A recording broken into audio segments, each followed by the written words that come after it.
What's going on, digital Wildcatters? Welcome to another week of the oil and gas startups. So every once in a while, I scope outside of the realm of oil and gas startups when I find interesting technologies, or in this case, really interesting people. So today I have Kay McCall, who is the chair of the board of the Renewable Energy Alliance, also on the board of Flexitalic, EDPR, and Clean Energy Services. And the other day, Kay was at my office and I got to talk for about 15 minutes before I had to bounce into another meeting. And in that 15 minutes, Kay was really, I was fascinated because she was telling me about the origination of wind power and her time at Enron and what she's doing today in the renewable energy space. And so, Kay, thank you for coming on the show today. Really excited to do this one. So, real quick, tell us what you're working on today at the Renewable Energy Alliance, just high level overview, and then these other companies that on the board on. If you just want to kind of give us a quick screenshot of what all you're working on today. I'd be happy to do it. And thank you so much for having me. I'm delighted to be here today. So, the Renewable Energy Alliance, which we now call Real Houston for the most part, was originally going to be a networking association for people in renewable energy. When it launched in the first part of 2020. But what became obvious is it needed to be more than that. It needs to be, yes, the networking, but also content creator, provider for people who are interested in renewable energy, but also a place where people in energy, all energies, can meet, come together, have conversations, and with the goal of really pushing Houston to being the true energy capital going forward. I love that. And so I want to rewind. You have a depth of knowledge and experience in the energy industry. How did you get in? Where was the genesis of your energy career? Well, so I graduated law school from the University of Houston and started as a trial lawyer. And when you're practicing trial law in Houston, you were going to be either working on the healthcare side or the hydrocarbon side. And I was on the hydrocarbon side.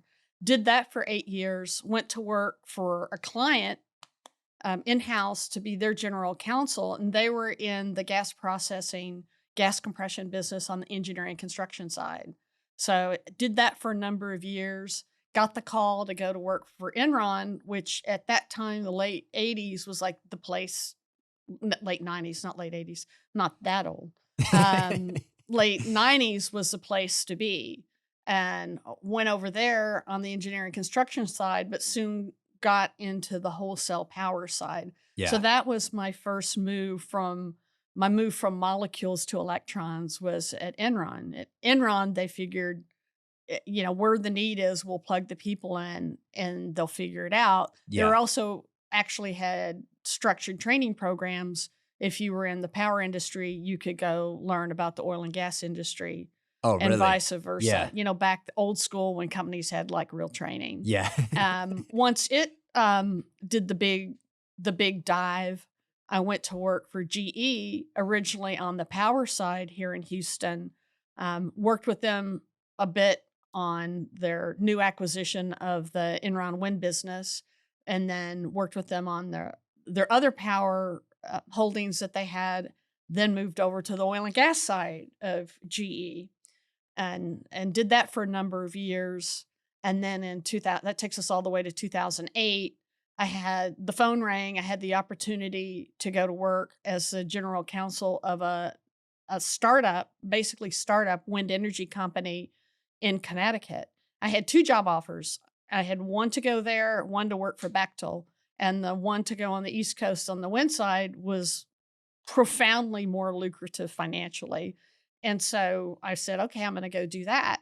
Got my visa to go live on the East Coast because I'm a fifth generation Texan and did that. That's almost sacrilegious, I huh? mean, it was really a little scary, Yeah. And yeah, I now understand Goodwill Hunting and all the references in the movie. I mean, I got it now.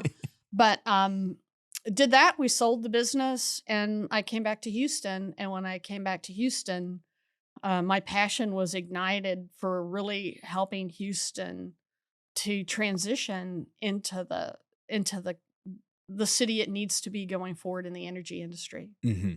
So I don't want to dive too deep into Enron. One thing that I've started to realize over the last, call it 3 years, is how much of the energy industry has derived from Enron. And an interesting remark that you made to me the other day was talking about Enron's wind business and selling it to GE. And so, can you tell me about the wind business and what Enron was doing there? And I'm assuming this was in the 90s, early 2000s. So really early for wind power generation, and then talk about the subsequent acquisition by GE. Yeah, and I wasn't involved with the Enron wind business, but Enron had bought a company called Zond that manufactured wind turbines. Now, I mean, Enron wasn't never a manufacturing business, Hmm. and honestly, I don't know how much they did with that, other than look at how they could like vertically integrate the manufacture with the development of wind projects. But that didn't go very far because it wasn't that long before Enron went bankrupt, and one of the first assets to be sold out of the bankruptcy was the wind company. Okay. And at that point in time in the US, the wind companies were pretty much not particularly high tech, let's just say that. Yeah. They were small and not particularly sophisticated. And GE got a hold of this business and started putting the GE balance sheet and GE engineering behind it. And it was just hugely impactful to the growth of the wind industry in the United States, because that corresponded with when, so now we're in the early 2000s, Yeah. you're starting to see natural gas prices go up. Oh, yeah. Okay. And so you start seeing natural gas at $8. The utilities, who were heavily exposed on the natural gas side, wanted to enter into long-term PPAs. Hmm. No, they wanted to hedge their gas risk. I'm not sure they really wanted necessarily to go to wind, but they didn't have another option because they were skeptical about whether it was going to, blow up their transmission lines or whatever, Yeah. which it didn't. Yeah. But anyway, so you had the utilities started tiptoeing into wind, and at the same time, you had GE with the balance sheet, and what you had were project financeable um, projects. Yeah. And so, wind grew on project finance, not corporate finance in the US. Can you explain what that actually Yeah, so means? project finance means if you have the land rights, you have an offtake agreement, and you have a contract to buy the equipment, lenders will come in and look only to the proceeds, the revenue from that project. So So you don't that specific asset, that so, specific I mean, that project could you're be underwriting. Colin and Kay and a few other people with a briefcase, and they can go get these projects financed, Hmm. and you don't have to be a big company to do it. So now you have developers. Hmm. They're the Wildcatters, right? Yeah. From renewable energy. And at the same time, you've got Texas was pretty open to this. I mean, George Bush the younger Yeah. had always been a proponent of it, as he said, we like wind. Yeah. Um, wind brought in revenues to a lot of these rural communities that Hmm. was very well received. Yeah, I think there's actually some clips of George W. Bush I've seen recently on the internet of him. Like Yeah, leaning over and saying, we like wind. yeah, talking about wind, and so that's interesting because he's always kind of oil and gas West Texas boy. That's how he's Right. painted. But Yeah. Well, and it wasn't interfering with anything with that, right? I yeah, mean, it was in addition to, I mean, you could have wells and wind turbines on the same space, and cattle and crops and whatever else. So you started seeing that happen. So the original Wildcatters in Texas, if I can just blatantly steal the phrase, yeah, weren't necessarily environmentally focused people. hmm, They were people that are like, hey, here's a good they're a opportunity. capitalist. They're Yeah. capitalists. And so it was very, very much capitalist oriented. And then as utilities started getting, finishing, if you will, almost their procurement process with hedging their natural gas risk, was about the same time you started seeing the Googles and others when you get to the late, like you're getting to like say 2008, 2010, I don't remember the time period because this is off of memory, not off of education. And We're all right with ballpark time yeah, frames I mean, around here. it's No, like, no one's but judging you you. started seeing the corporate power purchase agreements or Mhm. corporate PPAs, Yeah. and then you started having climate sensitive buyers who wanted to get it, or maybe they just wanted to get their power prices kind of Yeah. lined up a certain way, Yeah. and so Which is not to interrupt you, but that's an interesting talking point in itself. We actually talked about this, Chuck and I, yesterday on our show, because my friend Tim over at Fervo Energy, a geothermal oh yeah, company, they just closed around, and I think it was last year they did a deal with Google, where Google had a PPA with them, to purchase their power, and so the big tech companies, Google, Microsoft, Apple, Facebook, actually have a ton of power and leverage yes. when it comes to the energy conversation. So Yes, and Tim, if you're listening, congratulations. yes, we give Been them congrats. following Yes, Tim yeah, Latimer's done a great job with yeah, Fervo. love them. Really, Yeah, really happy for him. yeah. Which I not to go too far down Yeah, the Tim tunnel, but really cool. Story there. Completions engineer for BHP and oil and gas, and now using his skill set and knowledge for geothermal. So he's going to be at Fuse. There's our plug-in for yeah. Fuse. There you Come go. check The him out. first So, plug-in for yeah, the Fuse. first plug-in for Fuse. So sorry to interrupt you and go down that trail, but that really started around 2008, 2010 of the tech companies starting to form PPAs for clean power. Correct. Okay. And you started getting more over time. You started getting more financial players who were coming in that wanted to. Private equity was coming in actually earlier than that. Like for instance, when I was in wind energy, we were initially backed by J.P. Morgan and the Canadian Pension Fund. Okay. And they were in it, and then there were all kinds of banks who wanted to be in the project finance world. And what happens in project finance if three do it, then everybody wants to do it. Yeah. It's very much we don't want to explain how we got left out of this. Yeah.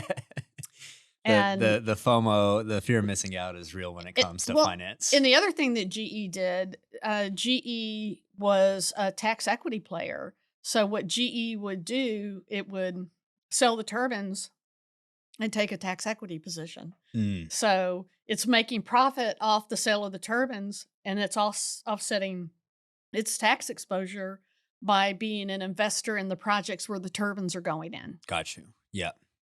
Yeah. So they're almost vertically integrating. Yeah, they were on both manufacturing. yeah, they were on both sides of it. Got you. Yeah. So that's all really fascinating. When I think of, you talk about the technology kind of being primitive, I think of, trying to like mentally think, because like what Gen 1 wind turbines look like, how do they operate? I was actually telling a guy in Austin yesterday, a lot of people have no clue that Texas is the leading state in wind power generation. I'm like, yeah, and I grew up in Midland, Texas. It said it's pump jacks, drilling rigs, and wind turbines. They're everywhere. Everywhere. And so a lot of people don't realize how much wind power is in Texas already, just because, I mean, why would you ever drive out to West Texas if you didn't have to, right? Right. And so, and I mean, I don't have any statistics on me. You might, but just the amount of wind power nameplate capacity that's been added into the market the last 3 years or so and continues to grow. I mean, I don't see it stopping anytime soon. So Yeah, no, it won't. I mean, there's no reason why it should, because it's fairly compatible with other uses of the land. Mhm. And if you can make basically a royalty after for having a wind turbine on your property, why wouldn't you want to do that? Because Yeah. you give up a bit of a footprint, but you get paid for it. Yeah. Yeah. And I think there's also some really, just like the tech companies have these PPAs to purchase power. I think that there's also this thesis for the future of Texas and West Texas specifically, where manufacturing is coming back to the United States, and manufacturers need to co-locate with the energy sources. And It's good so, for Bitcoin too, right? yes, you know how to tug at my Did at my I get your heartstrings here. heartstrings Yeah, going? Kay's coming in here and buttering me Y'all- up with Bitcoin. Y'all didn't see it, but his face just lit up like Christmas.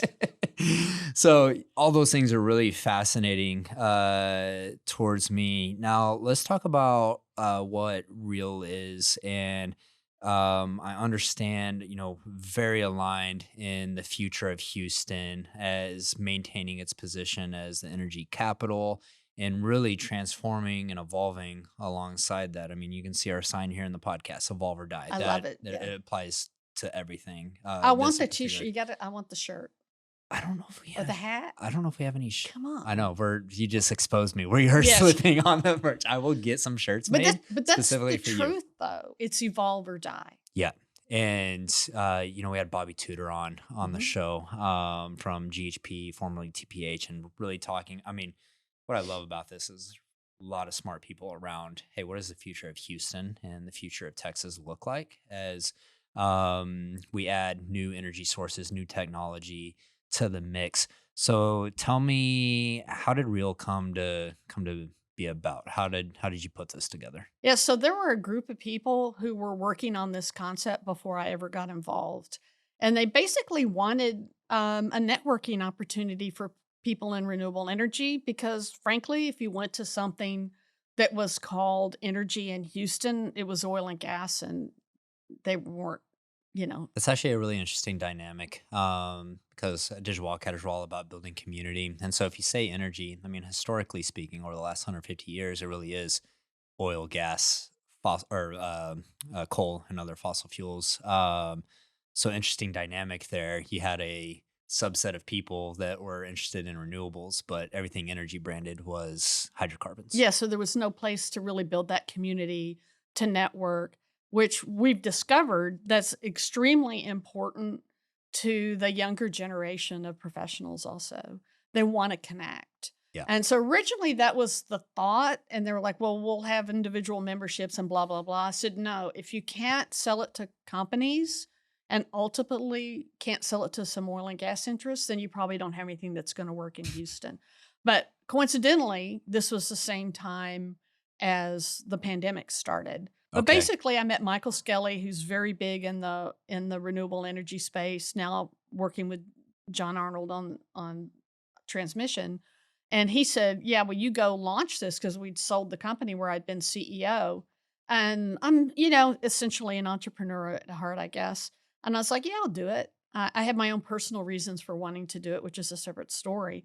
We started with basically 4 sponsors, Hmm. and I said, "Okay, that proves the concept. Now let's start creating value and see what we can attract." Yeah. And Pattern, EDF, Sonova, Wilkie Farr, a law firm, were willing to put money into it. And wasn't enough money to pay for anything, but it was enough to prove the concept. So I was a volunteer for a couple of years. like any true Like bootstrap any founder, true right? Meridian, yeah. I Yeah. mean, I just feel so strongly about Yeah. this. I mean, I feel strongly in part because when I was on the East Coast, my son, who is now 28, was with me. My daughter, son-in-law, and grandkids were here in Houston. Hmm. And when we came back, my son had graduated college. He came back here with his now wife. I'm like, for the first time in 10 years, my whole family's together, but they all need jobs. And the younger generation, they weren't that interested in working in the hydrocarbon space, Yeah. but liked energy. And then my 42-year-old son-in-law, hi Mikey. I hope he subscribes to your podcast. Awesome. Shout out to Mikey. Yeah, shout out to Mikey. I won't give his last name so he won't be too embarrassed. He's more on the oil and gas side. And it just kind of hit me. If we don't do something, Houston's gonna just I don't know if it's 20 years or at some point. I mean, I want them to have 40 years and I want my grandkids to be here if they want to be here. Yeah. And so I became very passionate about advocating for and growing companies that relate to all forms. And there are companies that are moving here because of the oil and gas talent. You've got 2 energy storage businesses, Key Capture and Broadreach, which are killing it Yeah. in the storage area. Yeah. I mean, and you could go on down the line. I shouldn't have mentioned anybody because now I won't mention everybody. But these are ones, ConnectGen, and these are ones who come from a background that didn't yell Houston, but they said, no, this is where the talent is. The same reason Tim Latimer has Fervo here, right? It's like we want Well, to take advantage of the talent. yeah, and I'm friends with climate tech, clean tech, however you want to Yeah. brand it, tons of founders in the space that want to be down in Houston to leverage the technical I mean, it's the most technical workforce in the Oh, world, and right? logistics, Yes. finance, the port. Yeah. I mean, you Like, just literally everything. I mean, and you just go and go. But a point of frustration has been that when the conversation started, and this was only in the last 2 years about energy transition, the energy transition with a lot of powers that be is carbon capture and hydrogen and nothing else. mhm, That's not enough. Carbon capture is great. I'm all for it. mhm. But that's coextensive with hydrocarbons, Yeah. right? And so that's not going to extend out the professional opportunities Mhm. beyond what they already are. Yeah. And so that's great. We should have all of those. I want every oil and gas related job that we can possibly get to be in Houston to be in Houston. Mhm. But we have to be open for business for whatever energy storage solutions might come up, whatever, wind, anything that has to do with it. It should be here because there's no epicenter for renewable energy anywhere. Yeah. It's open. Yeah. And so why not Houston, My right? my thing is, I've lived in Houston for 8 years now, and I'd actually never been here before I moved here. And Oh, wow. so, worked all over Texas in the oil field, but never been to Houston. And I came here and fell in love with the city. It's And crazy, isn't it? what's funny? My wife and I were on a vacation in Miami, and we had a taxi driver to come to the airport, and he's asking, "Where do you live?" And we're like, "We live in Houston, in a suburb called Katy." And his eyes lit up, and he said, "I'm moving to Katy. I'm from Venezuela." And he's like, "All my friends tell me that Houston is the land of opportunity."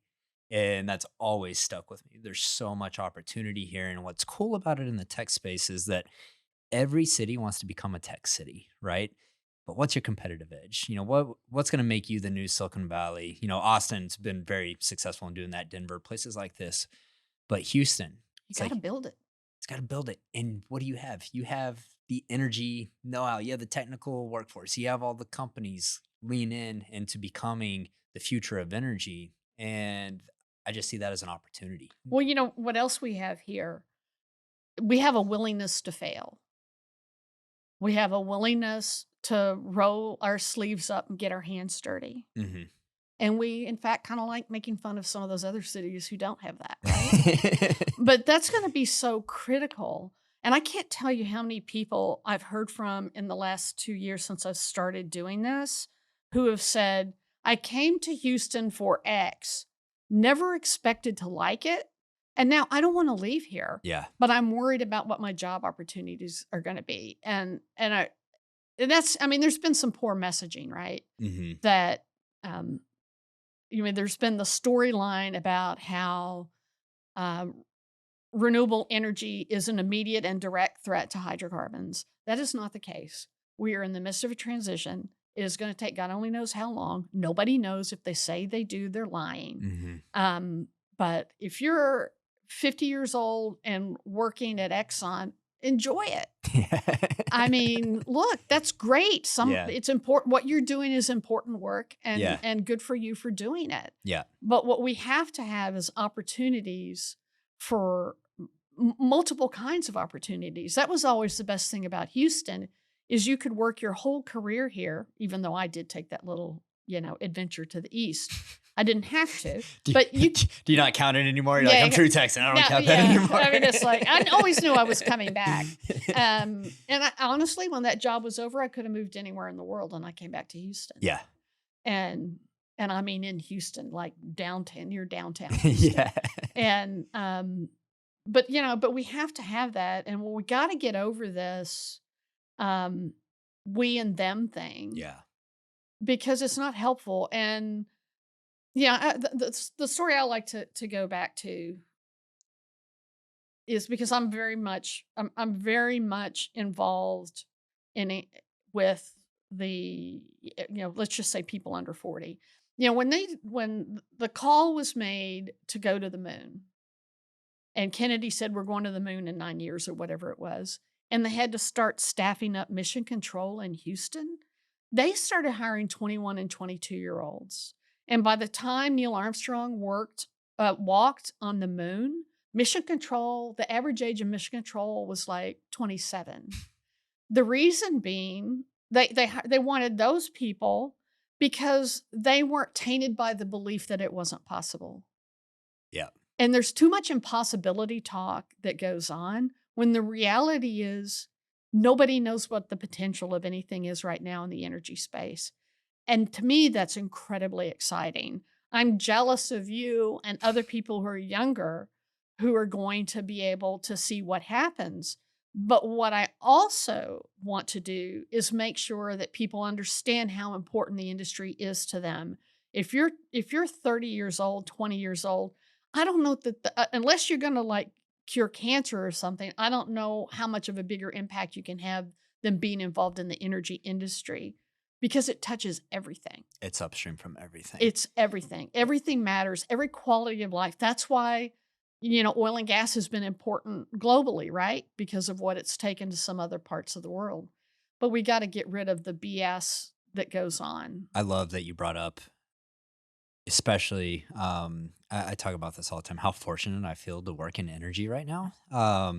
I particularly feel very fortunate because I started roughnecking on drilling rigs in Mhm. 2010, right before shale took off. And I had Mhm. so much pride Mhm. in really changing the energy dynamics of the world in producing energy from West Texas.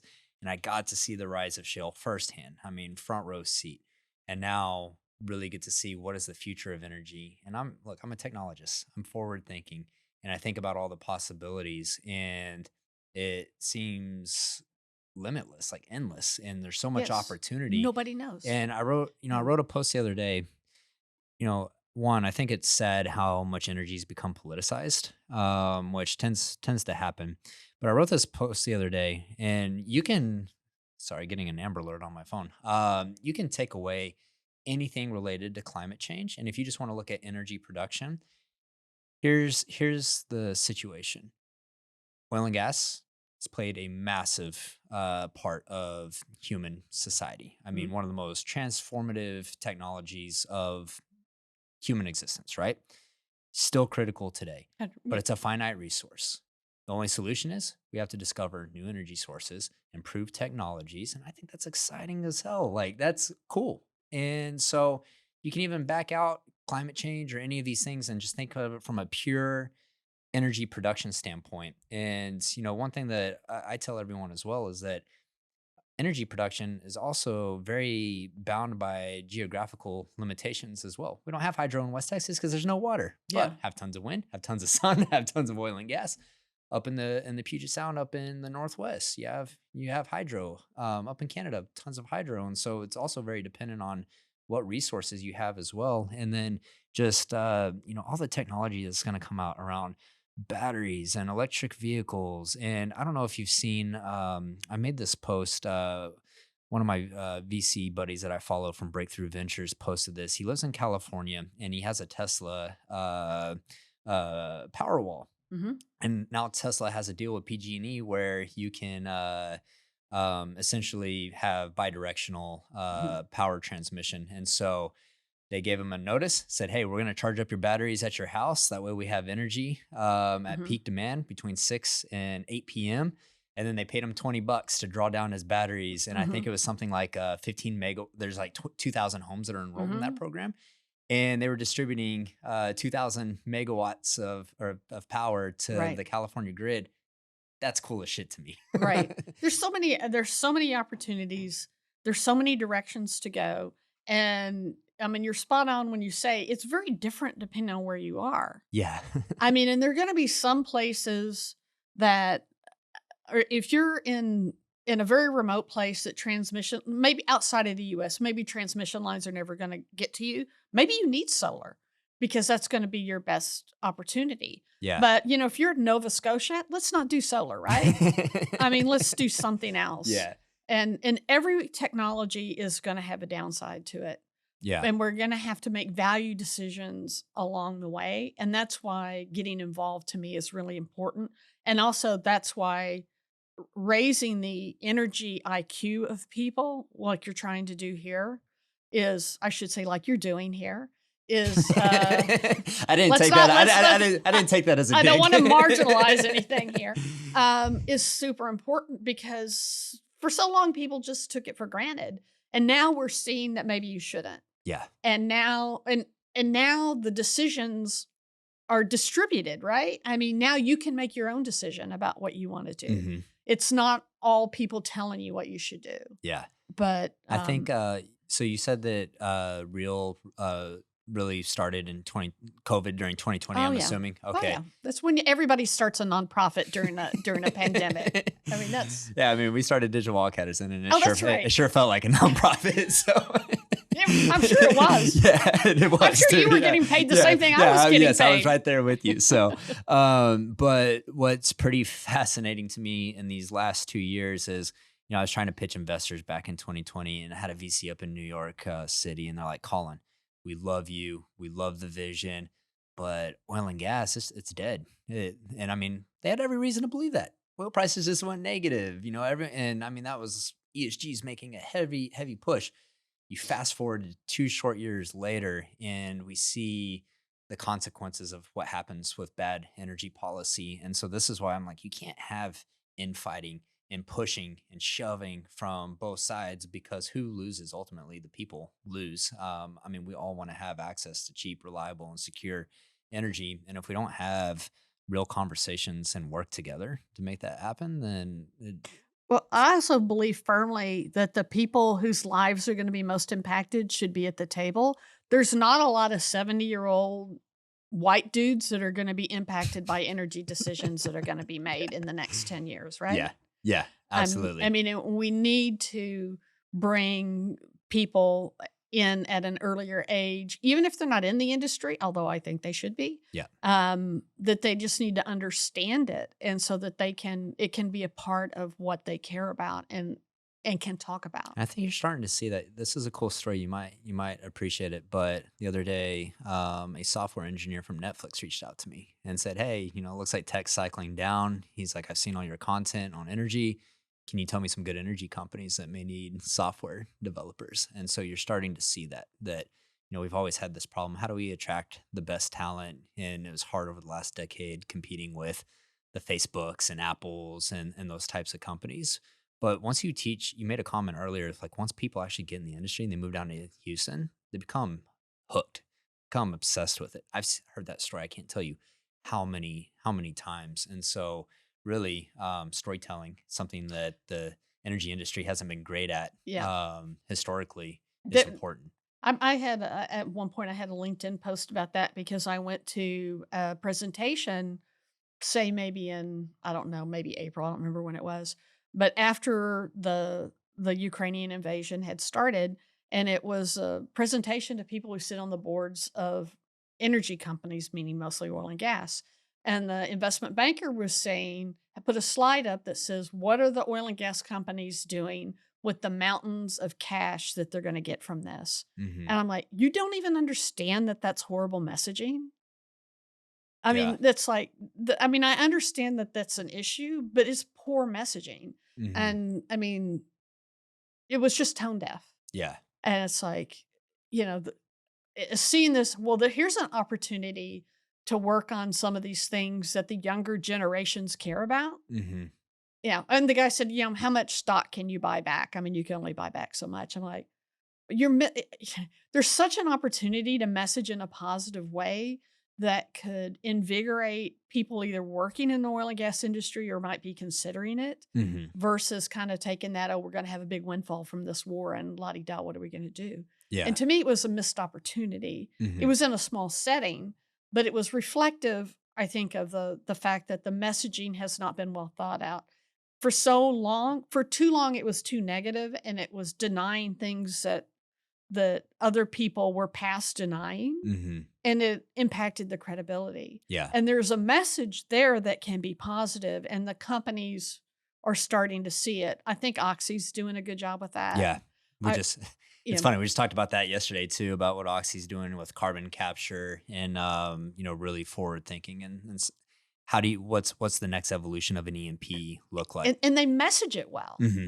It's not just the doing; it's the messaging. Yeah.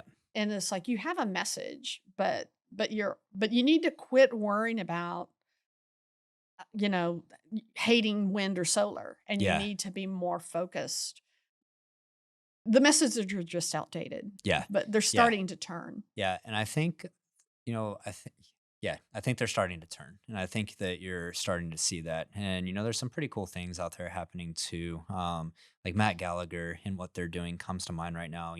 They're an energy company, pure play energy company. Doesn't matter if it's oil and gas. They're looking at solar projects, wind projects. They want to produce energy and they want to make a return Mhm. doing it. And so I think that you're starting to see some of these new age energy people that even came up through pure oil and gas that are starting to look at, okay, how can we build out energy infrastructure and take the expertise and skill sets that we have. So I find that to be very interesting and opportunistic. And I think anything in life is about how you frame things in your Right. mind. And so you can either have this negative mindset, or you can be optimistic and see the good in everything. And so it's good when you meet people that have a mission. They're like, hey, let's quit all the fighting and bridge the gap. It's not productive. And it's also the message that comes out in Houston and sometimes in Texas that there's an attack on oil and gas out of wherever, whether they think it's solar, whether they think it's this or that. The oil and gas market is not defined by Houston or the state of Texas. It's a global market. It's a global market. And if you want to say that, somebody in Texas is going after, or some policy in Texas is going to impact the global oil and gas Yeah. market, that's just not true. Yeah. Yeah, I Eh, think there's some debate there where people think, if the United States is the marginal producer, that there is some amplified effect. But yes, people tend to forget that it's global markets. So yeah. what we do out in Midland doesn't Or affect worldwide. Houston. Yeah, or Houston. Yeah. Yeah. Yeah. And my view has always been we want all the oil and gas jobs, and discouraging renewables in Texas is not going to impact the future of oil and gas. Yeah. Yeah. I mean, get those renewable energy jobs. Yeah. Yeah. I mean, even if you look at this from an energy demand perspective, estimates say, hey, energy demand is going to go through 2050. Mhm.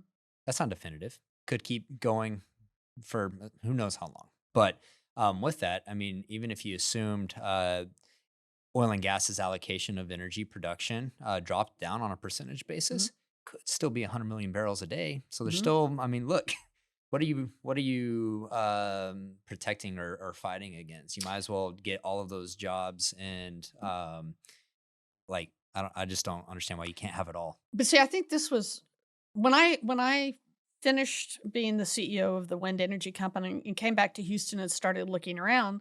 I went to and this was 2019. I went to a couple of conferences that were energy conferences, Hmm. and I was still hearing people. There were still climate deniers, and there were still like renewable energy bashers. Hmm. And I'm like, why are you wasting your time on this? Yeah. And but this proselytizing that way, I think really impacted the credibility of the oil and gas industry in some respects. Hmm. And it also created this idea that the jobs in the industry were under attack because of the growth of renewable energy. This is a transition, people. Hmm. I mean, there's still problems and challenges to solve on the renewable energy side, Hmm. but this is a transition. And I never have heard anybody in the renewable energy industry saying, "Yeah, well, I'm going to go after, I want to go after those oil and gas jobs." Nobody even you go to a renewable energy conference, nobody talks about oil and gas. Nobody even really talks about climate change. It's not Yeah. really in the conversation. Yeah. They're talking about what's the latest technology, Yeah. it's like it's not involved in that. Yeah. But if you think about it, the I've thought about this, like, where does this come from? I mean, the underpinnings of the oil and gas industry is really based on the theory of scarcity, right? Hmm. Like, we've got a depleting It's a resources. finite We want to resource. make Yeah. sure we get our share. Yeah. The underpinnings of the renewable industry is we have an inexhaustible resource. Yeah. It's a growing pie. It's a growing pie, and the fuel never runs out. Hmm. The it's really interesting what you brought about, or what you brought up about the events and the types of conversations and the way that people think there. because I look at what happens on Twitter, and this is kind of like a You're a brave man. Twitter is a very interesting place, but you have strong camps for nuclear, you have strong camps for renewables, you have strong camps for oil and gas. And here's one thing that I do see is renewables fights with oil and gas, renewables fights with nuclear. And I'm a big fan of nuclear, and don't know if you ever want to dive Mhm. into that topic or not, but um, that's the opposite of what I hear from you. And what I've seen personally too is like you talk to people in renewables, and it's not. I've never been in a room with someone where we're shouting at each other and yelling. It's just not in the DNA of what it's about. I mean, and as you know, you and I talked about this before. There are people on the extreme ends of either renewable energy or oil and gas, and we're just going to have to leave them there because they're never going to budge. Yeah. But what we need, so those are the two poles. We got to we got to plant a third pole in the middle. Yeah, I think we talked about this. If you looked at a Yeah, normal distribution curve, yeah, 95% in the middle exactly. is who we got to work with. Yeah, because they're gonna, the fighting, and Twitter's particularly bad about that. I'm only on Twitter because of the Houston Astros. And They're that and important to you. even then, I'm like, how do these people have these stupid takes? Yeah. How you got a team that's leading the American League Yeah. and you're nitpicking on every little thing? Yeah. And so I do think there's a little profile of a certain personality that's attracted. I agree. So I'd like to say that I don't know that that's representative. Yeah. But I mean, come to one of our events, and I think, well, you guys had a little representation at our last Yeah. event, Yeah. and it's just, it's just fun. It's positive. It's, we're also trying to build a community that's very diverse. Yeah. So let's talk about that before we end this podcast. Tell us about the events. Tell us about the community. I mean, this is your time to pitch the events and get people out to them. All right. Well, what we're really focused on now, or one big focus area that we have, is creating a strong community of early career professionals. Okay. Like today, we had a webinar on networking, and it was just kind of a how-to and some tips on networking. But and we have other ideas for other events now that we know that we can plan in-person events. Yeah. But we really try to balance giving knowledgeable content for people who want to learn networking. Well, I don't think we'll ever be a let's have a happy hour once a month. Yeah. I don't think that's our lane. Yeah. What we want to do instead is have those networking events that are different sizes and different types. Mm-hmm. We had a field trip we call it a field trip to Pattern Energy's control room, where they control the renewable energy assets that they're operating. That's pretty We cool. had people go to that. We'll have a leadership dinner in November that's more of an executive dinner. That's one of the few events we charge for. Yeah. Because every other event we've ever had has been free unless we're co-sponsoring with somebody. Got you. Yeah. In part, well, our sponsors let us do that. Yeah. But also, a lot of people who need to know and need to learn and need to connect don't have a budget.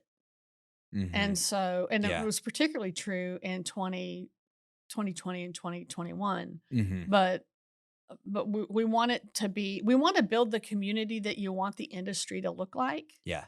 And you have to be intentional about that or it won't happen. Yeah. And so it's a fun group of people. We've got companies, we got BP as a sponsor.